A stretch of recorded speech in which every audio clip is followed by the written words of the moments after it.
Halo, jumpa lagi dengan saya Chandra Suryani di kelas Matematika Rekayasa. Kali ini di minggu yang ketujuh kita akan membahas mengenai konsep dasar dari persamaan diferensial.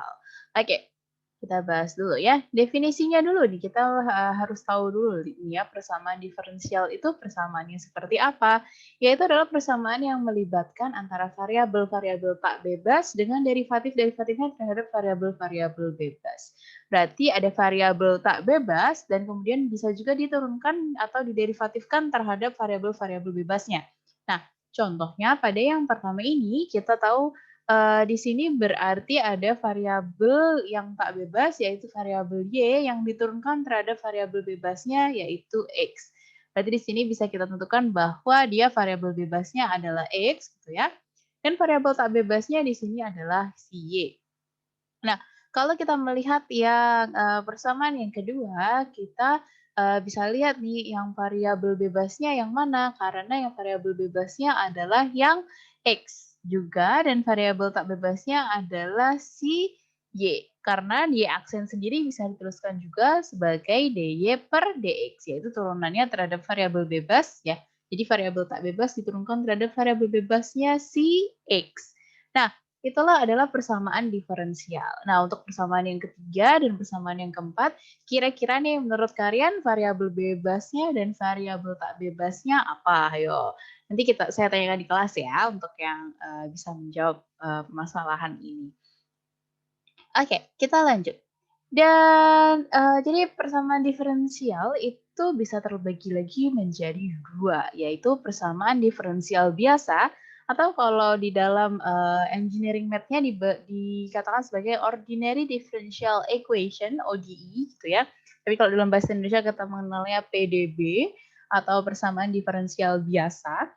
Dan kemudian juga ada persamaan diferensial parsial atau PDP. Nah, biasanya kalau di dalam bahasa Inggrisnya kita mengenalnya partial differential equation atau PDE, tapi kalau di bahasa Indonesia kan kita mengenalnya adalah PDP gitu ya. Nah, perbedaannya apa persamaan diferensial biasa dengan persamaan diferensial yang parsial?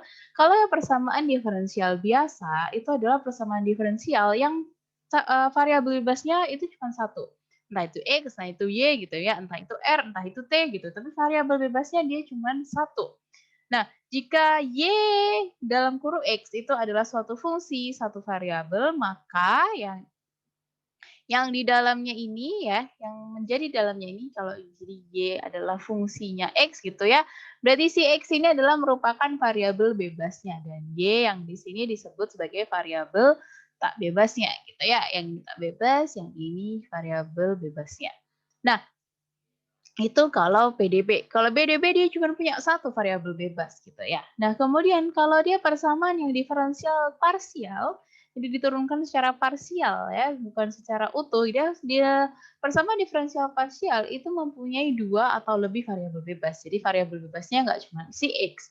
Bahkan X, Y ini bisa menjadi variabel bebas dengan ada variabel tak bebasnya yang lain mungkin misalkan V gitu. Ini variabel bebasnya dan ini variabel tak bebasnya.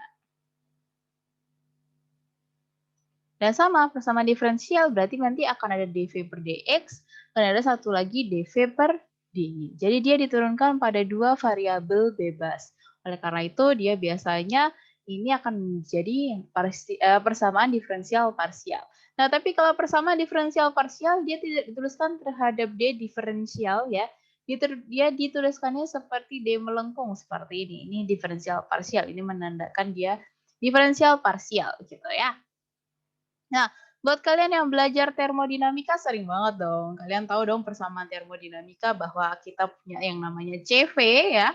CV atau specific heat capacity at constant volume. Kalau dia dengan constant volume berarti dia berhubungan dengan yang namanya internal energi. Berarti kalau kita mau mencari CV adalah partial diferensial dari internal energi dengan T gitu ya. Nah, yang dituliskan seperti ini kayak D melengkung inilah yang disebut sebagai persamaan diferensial parsial. Itu akan kita bahas lebih lanjut di matematika rekayasa yang berikutnya.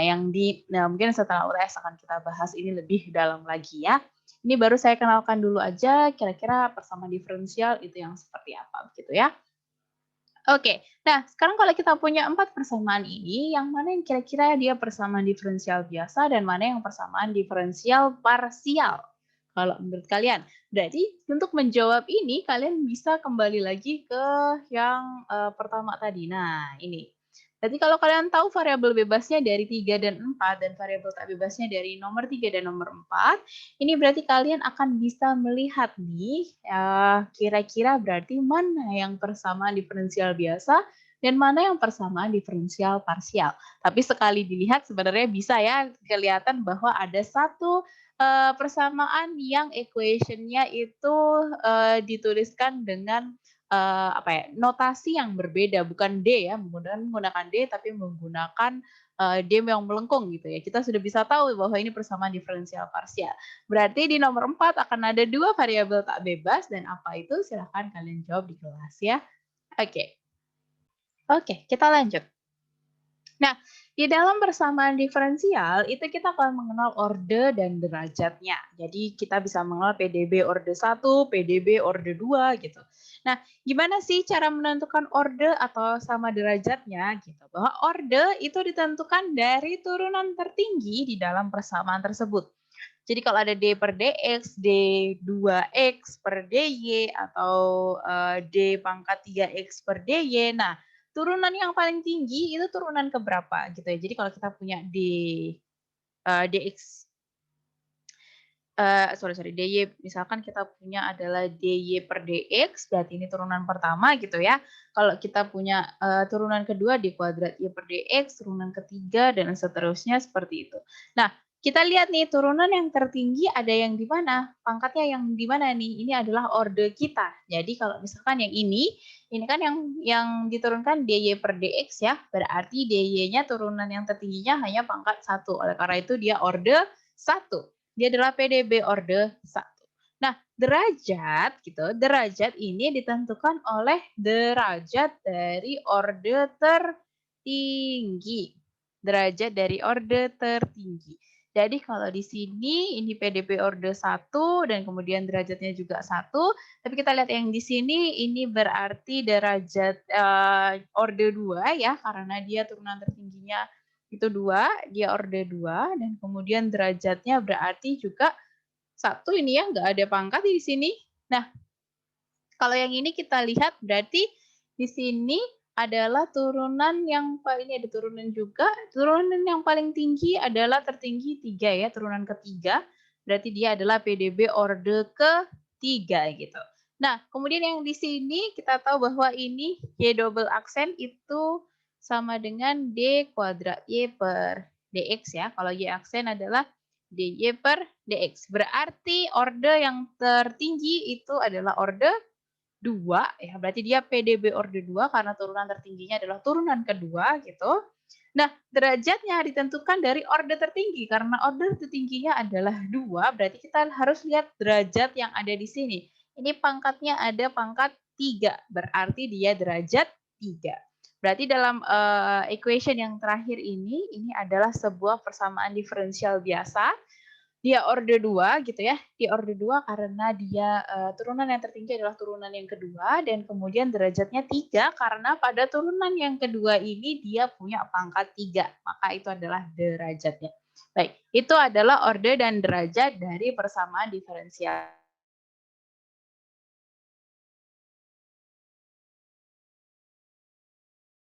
Oke, dan berikutnya kita punya yang namanya initial value problem atau yang boundary value problem. Kalau ini ya initial value problem berarti di dalam persamaan diferensial itu kita diberikan sebuah syarat awal. Syarat awal itu berarti misalkan dia Y0 sama dengan 2 atau Y2 sama dengan 0. Ini adalah merupakan syarat awal atau initial value gitu ya. Ini merupakan initial value kalau kita diberikan sebuah syarat awal. Berarti PD itu atau persamaan diferensial tadi disebut sebagai persamaan diferensial dengan masalah nilai syarat awal atau initial value problem gitu.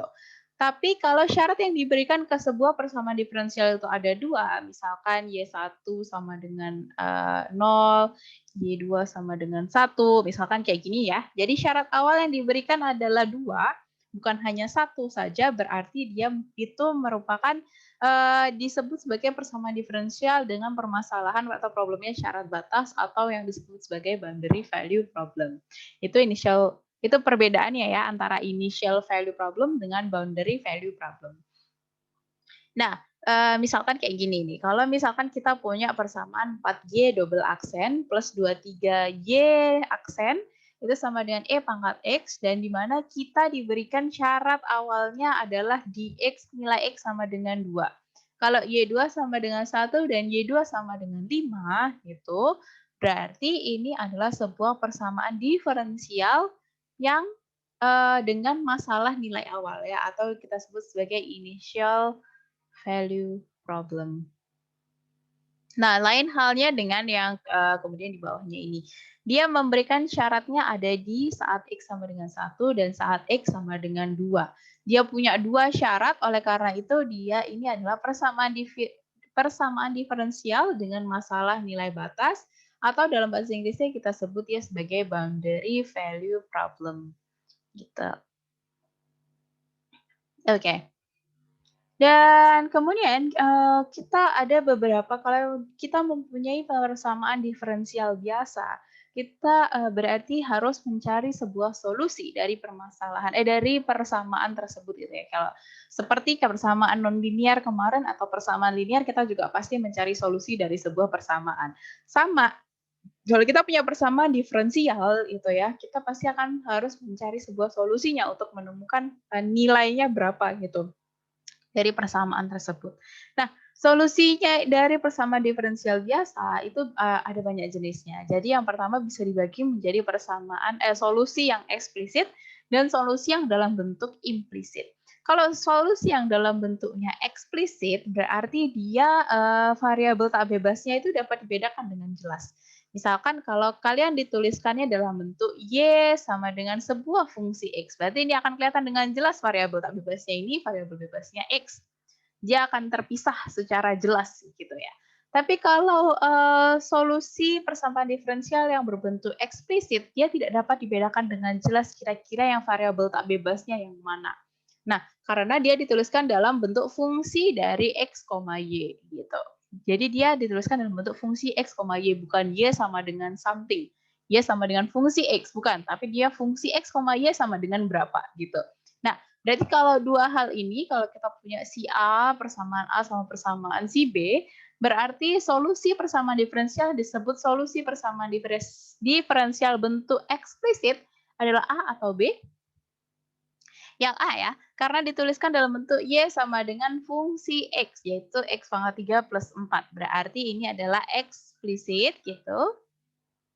Dan kalau yang X kuadrat plus Y kuadrat ini jelas disajikan dalam bentuk Fx, Y ya, sama dengan something gitu. Berarti ini adalah bentuk implisit. Gitu, solusi dalam bentuk implisit. Nah, kemudian yang berikutnya, penyelesaian persamaan diferensial biasa, solusinya ada yang disebut solusi umum, ada yang disebut solusi khusus, dan nanti ada yang disebut sebagai solusi singular. Nah, kalau solusi umum berarti dia masih menyimpan konstanta C gitu ya. Jadi kalau kita mau mencari sebuah solusi dari persamaan diferensial biasa, itu kita harus mengintegralkannya kembali. Salah satu caranya adalah mengintegralkannya kembali gitu untuk mencari sebuah solusi dari persamaan diferensial. Jadi kita integralkan lagi. Nah, kalau kita saat mengintegralkan dari sebuah persamaan, kita tahu bahwa harus ada nilai konstanta yang diikutkan, konstanta C. Nah, kalau bentuk persamaannya masih mengandung konstanta C inilah, ini berarti solusinya yang kita berikan adalah solusi umum. Karena C-nya bisa diisi siapa saja, 1, 2, 3, 4, 0, terserah. Jadi C-nya masih bisa diisi siapa aja, nah itu adalah merupakan solusi umum. Tapi kalau solusi khusus, ini berarti kita harus memberikan dia syarat. Entah syarat awal, entah syarat batas. Boleh. Jadi kalau kita persamaan diferensialnya ada syaratnya, ada syarat awal atau syarat batas, itu pasti kita menemukan sebuah solusi khusus. Karena apa? Dengan syarat itulah kita dapat menemukan nilai si C dengan memasukkannya. Ya.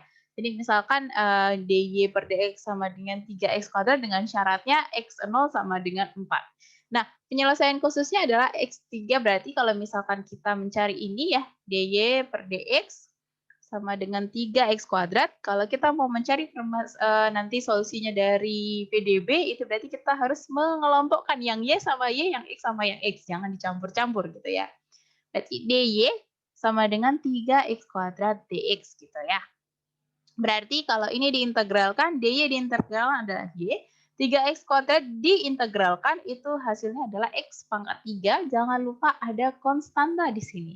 Kalau kita y sama dengan x pangkat 3 plus c, ini adalah solusi umum dari persamaan diferensial dy per dx sama dengan 3x kuadrat. Tapi kalau kita sekarang dikasih syarat batasnya x0 sama dengan 4 begitu ya. Berarti x-nya dimasukkan ke sini adalah 0 gitu ya. Y 0 pangkat 3 plus C nilainya adalah 4. Berarti kita tahu bahwa C-nya itu adalah 4. Oleh karena itu kita tahu bahwa Y sama dengan X pangkat 3 plus 4 merupakan salah satu solusi dari persamaan diferensial dy per dx sama dengan 3x kuadrat. Tapi itu merupakan solusi khusus, bukan solusi umum lagi. Karena kalau solusi umum masih mengandung C, tapi kalau sudah Y sama dengan X pangkat 3 plus 4, berarti C-nya sudah digantikan sama si 4 ini, berarti dia merupakan solusi khusus. Dan berikutnya adik kita solusi singular. Jadi solusi yang tidak diperoleh dari hasil mensubstitusikan nilai konstanta pada solusi umumnya gitu ya. Misal, kalau misalkan kita punya Y sama dengan CX plus C kuadrat, itu adalah solusi umum dari persamaan diferensial biasa Y aksen pangkat 2 plus X Y aksen plus Y. Nah, tapi kita tahu bahwa sebuah solusi itu bisa lebih dari satu. Akar atau solusi itu bisa lebih dari satu ya. Dan kita ternyata di sisi lain itu PDB ini kita punya penyelesaiannya yaitu Y sama dengan min seperempat X kuadrat. Nah, Y sama dengan min seperempat X kuadrat inilah yang disebut sebagai solusi singular. Karena dia tidak diperoleh dari hasil mensubstitusikan nilai-nilai konstanta yang ada di sini tadi gitu ya. Dia ada solusi yang lain, penyelesaian yang lain gitu. Itu disebut sebagai penyelesaian singular. Gitu ya. Oke, kita lanjut. Nah, metode dalam mencari solusi atau menyelesaikan sebuah persamaan diferensial itu ada 3.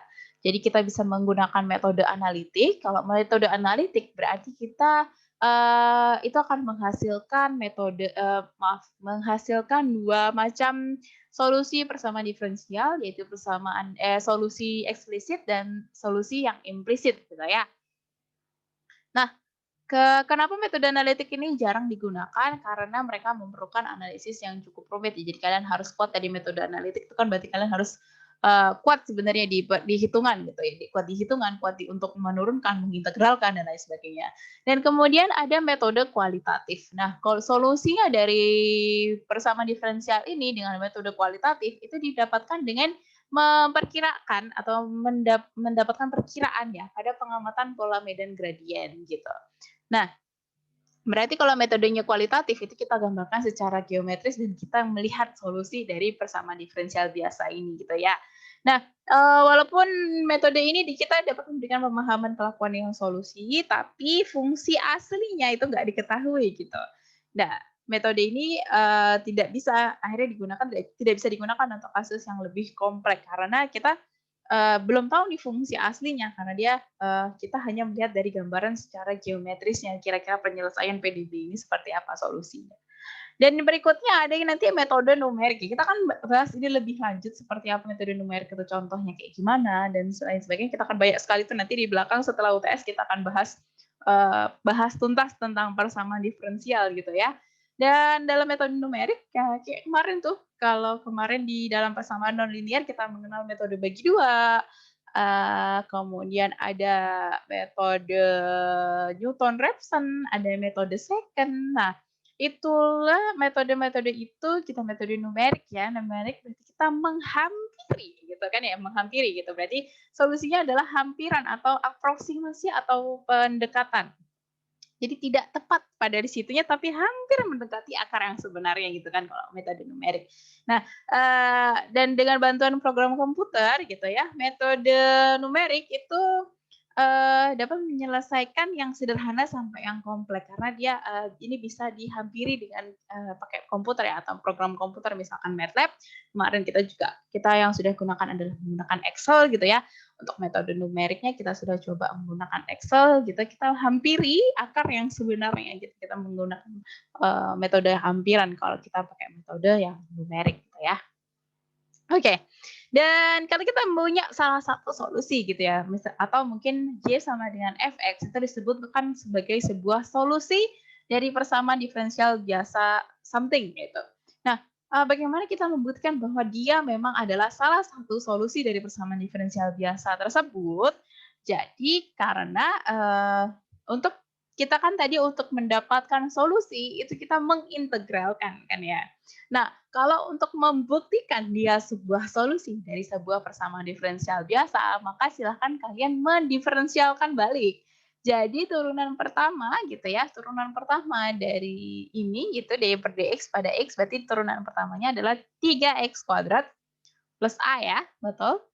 Nah, ini kalau saya turunkan lagi berarti d2y gitu ya, per dx. Berarti ini yang saya turunkan lagi adalah 6x. Oke, kita dapat turunan kedua ya, atau y double aksennya adalah sama dengan 6x. Nah, ini bentuknya sama seperti persamaan diferensial biasa yang mau kita cari solusinya tadi ya. Nah, berarti kalau dia sama di sini berarti ini bisa membuktikan bahwa y sama dengan x pangkat 3 plus ax plus b adalah solusi, salah satu solusi ya dari PDB d kuadrat y per dx kuadrat sama dengan 6x. Ini bisa membuktikan gitu. Itu salah satu caranya adalah kita menurunkan kembali sampai kita menemukan persamaan diferensial biasa yang tadi menjadi persoalannya gitu. Itu untuk membuktikan gitu ya. Nah, kemudian yang berikutnya adalah juga bisa dengan nanti kita bisa memasuk-masukkan. Nanti kita coba ya. Nah, oke, kita latihan dulu deh. Kita mencari solusi dari persamaan diferensial biasa yang berada di bawah ini, yaitu y aksen sama dengan x pangkat 3 eksponensial pangkat min y. Gimana nih? Tadi saya bilang bahwa kalau kita mau menyelesaikan sebuah persamaan diferensial biasa, maka yang y silakan kelompokkan dengan y, yang x kelompokkan dengan x. Oleh karena itu, yang y aksen begini harus kalian tuliskan dalam bentuk dy per dx sama dengan x pangkat 3 e pangkat min y. Dimana tadi saya bilang yang y kelompokkan dengan y, yang x kelompokkan dengan x. Oleh karena itu kita punya dy gitu ya, dy dibagi eksponensial pangkat min y sama dengan x pangkat 3 dx gitu ya. Nah, di mana kita bisa lihat di sini e pangkat min y bisa saya naikkan ke atas yaitu e pangkat y dy sama dengan x pangkat 3 dx. Ini tinggal kalian integralkan. Nah, integral dari e pangkat y dy itu adalah e pangkat y sendiri, eksponensial itu sendiri ya, apapun diintegralkan atau didiferensialkan dari eksponensial, yaitu eksponensial itu sendiri gitu ya. Dan kemudian integral dari x pangkat 3 dx itu kalian bisa tahu adalah x seperempat x pangkat 4 plus c gitu ya. Nah, berarti kita punya berarti eksponensial pangkat y dy adalah eksponensial y ya. Kita punya e pangkat y sama dengan seperempat x pangkat 4 plus c, di mana y-nya kalau dia eksponensial y sama dengan something berarti y-nya adalah ln seperempat x pangkat 4 plus c gitu ya. Oke? Bisa? Nah, ini ya. Jadi ini adalah solusi umum dari persamaan diferensial biasa y aksen sama dengan x pangkat 3 eksponensial pangkat min y. Ini adalah solusi umumnya. Nah, solusi khususnya gimana? Misalkan nanti kita punya dikasih adalah y2-nya sama dengan 0 gitu. Berarti kita tinggal masukkan ke sini ya. Y2 sama dengan 0. Berarti Y sama dengan ln seperempat X pangkat 4 plus C. Gitu ya. Ini saya masukkan 2, ini 0 ya. Ln seperempat kali 2 pangkat 4 plus C. gitu ya. Len-nya saya pindah ke sana ya, atau ini dua-duanya saya kalikan len gitu ya, boleh ya. Len 0 gitu, len kali len, hilang ya. Sama dengan 1/4, oke, 1/4 kali 2 pangkat 4. 2 pangkat 4 itu 16 ya, 16 bagi 4 itu 4 ya. Tadi saya bisa bilang 4 plus C, gitu. Nah, len 0 berapa? 1 sama dengan 4 plus C, berarti kita punya C-nya adalah 1 min 4, yaitu min 3. Berarti kita punya, kalau ditanya solusi khususnya apa? Solusi khususnya adalah Y sama dengan len 1/4 X pangkat 4 min 3. Ini adalah solusi khususnya dari Y aksen sama dengan X pangkat 3 eksponensial min Y. Oke. Nah, sekarang kita latihan nih untuk membuktikan bahwa Y sama dengan CE min 4X plus 0,35 itu adalah merupakan salah satu solusi dari persamaan diferensial biasa Y aksen plus 4Y sama dengan 1,4. Nah, sekarang caranya gimana nih kalau untuk membuktikan bahwa ini adalah solusinya dari ini? Gimana? Jadi, tadi syaratnya untuk membuktikan solusi ya, saya bisa balikan di sini. Untuk membuktikan solusi itu berarti jika fx merupakan solusi, maka fx dan turun-turunannya akan memenuhi persamaan diferensial tersebut. Dia akan memenuhi persamaan diferensial tersebut ya, entah fx-nya, entah f aksen x-nya. Itu akan memenuhi persamaan diferensial tersebut. Maksudnya apa? Misalkan saya contohkan yang di sini. Kita punya Y-nya adalah CE min 4X plus 0,35 nih ya. Nah, berarti Y aksennya berapa? Y aksennya berarti tinggal eksponensial ini diturunin ya. Eksponensial yaitu eksponensial itu sendiri, tapi kita tahu bahwa di dalamnya juga harus diturunkan. Ini diturunkan terhadap X berarti min 4. Ada C-nya ya, maaf. Min 4 CE min 4X. Plus 0,35 hilang karena dia udah konstanta ya. Karena dia konstanta, dia hilang. Dia nggak bawa X, berarti kita nggak turunkan dia. Nah, kemudian kalian punya nilai Y, kalian punya nilai Y aksennya, kalian masukkan kembali. Jadi dia akan memenuhi persamaan diferensial tersebut gitu kan. Dia, Fx dan turunannya harus memenuhi persamaan diferensial itu kalau memang dia merupakan solusi dari persamaan diferensial biasa tersebut. Jadi kalian masukkan kembali ke sini. Y aksen plus 4Y sama dengan 1,4. Y aksennya berapa? Yaitu min 4C min 4X ditambah 4. Y-nya apa? Y-nya kalian punya C min 4X plus 0,35, yaitu harus sama dengan 1,4. Ya, kita punya min 4CE min 4X, di sini kita punya 4CE 4X plus, berarti ini boleh hilang. Berarti kita masih ada sisa 4 dikali 0,35. Ini nilainya harus 1,4. Kita lihat 4 kali 0,35 itu 1,22, berarti ini 1,4. Nilainya sama. Ya, berarti turunan dari berarti fx dan turunannya atau derivatifnya f aksen x-nya atau y aksen ini itu bisa harus memenuhi persamaan diferensial biasa tersebut kalau mau membuktikan bahwa y ini adalah solusi dari persamaan diferensial biasa tersebut. Jadi seperti itu untuk mencari atau membuktikan bahwa salah satu Y sama dengan Fx adalah solusi dari persamaan diferensial biasa something gitu ya. Oke. Nah, kenapa ini ada Y0 sama dengan 2? Berarti kita dikasih apa nih syarat awal ya. Dikasih syarat awal untuk apa? Untuk mencari solusi khusus berarti ya. Berarti Y sama dengan CE min 4X plus 0,35. Di sini nilai Y-nya adalah 2. Nilai ininya 0 ya. Oke. Plus 0,35. Berarti, berarti kita punya min 4 kali 0, yaitu 0 ya. E pangkat 0. Berarti berapa E pangkat 0 itu?